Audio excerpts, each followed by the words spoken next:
আৰু ময়ো মোৰ মনৰ কথাখিনি কওঁ শুন তই তোৰ কথা ৰাখ মাত্ৰ আপুনি এইবোৰ এতিয়া মাজনী সৰু ল'ৰা ছোৱালীটোৱে দুই এটা মাত ফুটিছে এইবোৰ সম্ভৱ হৈছে কেৱল ইয়াৰ শুশ্ৰূষা এতিয়া যদি ইয়াৰ সেন্দুৰখিনি পায় তেতিয়াহ'লে আমাৰ সেই আগৰ মাজনীজনী হৈ উঠে আপুনি এইবোৰ কি মনত আছে এজনী 18 বিকলাংগ ছোৱালী এইটো দীপলিকা ঘৰ নহয় হয় মই কেইবাদিন থৈ গৈছো নহয় তাইক অলপ মাতি দিয়কচোন মই হ'ব বুলি কওকচোন ৰাজ হ'ব বুলি কওক ৰাজ মানে তুমি সেই ৰাজ নেকি হয় আৰে সেই ৰাজ যাৰ প্ৰেয়সী আজি এমাহ ধৰি মৃত্যুৰ সৈতে যুঁজি আছে অথচ এখেতে একো গমেই নাই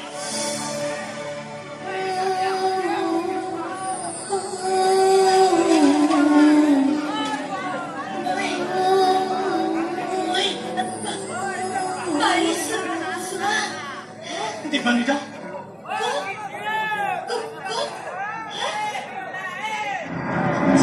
মোক চিনি পোৱা নাই মই ৰাজ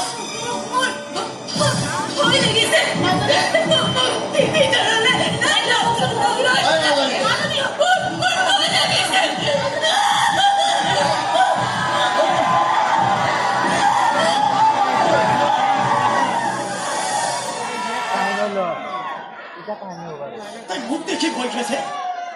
মোক চিনি পোৱা নাই কেনেকৈ চিনি পাব এসপ্তাহ ইলেক্ট্ৰিক শ্বক দি দি তাইৰ মগজু পংগু কৰি পেলোৱা হৈছে তাৰ অংগ পতংগসকল বিকল কৰি পেলোৱা হৈছে ইলেক্ট্ৰিক শ্বক দিয়া হৈছে তাৰ মগজুত যেনেকৈ মোৰ মাত দিয়া হৈছিল মানে তুমি কি ক'ব খুজিছা ক'বলৈ আৰু একো নাই এইবিলাক চব মোৰ দেউতাৰ কাম ইলেক্ট্ৰিক শ্বক দি পাগলী কৰি ওলাইছে দীপক যাতে তাই কাষৰ পৰা মই আঁতৰি আহোঁ নিজৰ স্বাৰ্থ পূৰণ কৰিবলৈ ইলেক্ট্ৰিক শ্বক দি পাগলী কৰি ওলাইছে দীপক চব কথা এনেকৈ মানি লৈ দেউতাই মোৰ লগত বিশ্বাসঘাতকতা কৰিলে নাই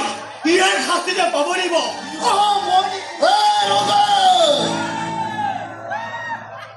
কোনেও যাব নোৱাৰা ইয়াৰ পৰা পাপে গৈছে ছোৱালীৰ কষ্টৰ দাম উচুল কৰিবই লাগিব মোৰ কোঠাৰ ঘৰ লৈ আহচোন নন্দন মোৰ কুকুৰ খেদা টাঙুনডাল লৈ আহ আৰু ময়ো ভগা বটল লৈ নিদি দেউতাৰক কেৱল এবাৰ কৈ দিলে আজিকালি দিনটো চক্ৰ বেহুৰ মাজত সোমাই থাকে নহ'লে